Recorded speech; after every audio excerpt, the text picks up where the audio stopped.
alaikum. Mit navn er Bella Farooq, og jeg er Pakistan Tehreek-e-Insaf Danmarks medlem. Vi har en ung fyr her, og jeg vil bede dig om at introducere dig selv, inden jeg stiller et spørgsmål til. Okay. Jeg hedder Rajdo Smanali. Jeg er født og vokset i Danmark, og jeg har følt nøje det, der sker med Pakistan, og er meget forarvet over det. Og jeg håber, at Imran Khan bliver løsladt. Men det sker ikke bare ved, at vi bare siger, at vi håber, at han sker.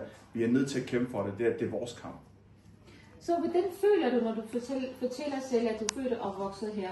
Hvad gør det inde i dig, at du tænker, at du stadigvæk brænder for, at der skal gøres noget ved det? Og når du hører ordet Imran Khan, hvad tænker du?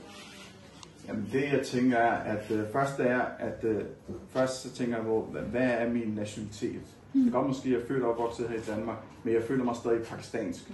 Og når det kommer til det, så er identitet, hvis Pakistan bliver færdig, eller hvad end det er, så er der ikke noget at hente. Pakistan, det er vores identitet, og vi skal kæmpe for det, og det er vores kamp.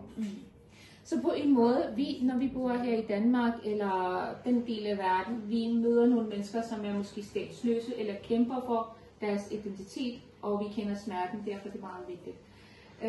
Det sidste spørgsmål, jeg har til dig, er, at det kamp, som du er vidner til, pakistaner kæmper, er du tilfreds med det, eller som dansk pakistaner, hvordan kunne du sige til os, som er måske født og opvokset i Pakistan, der kan gøres mere af for at vinde den kamp?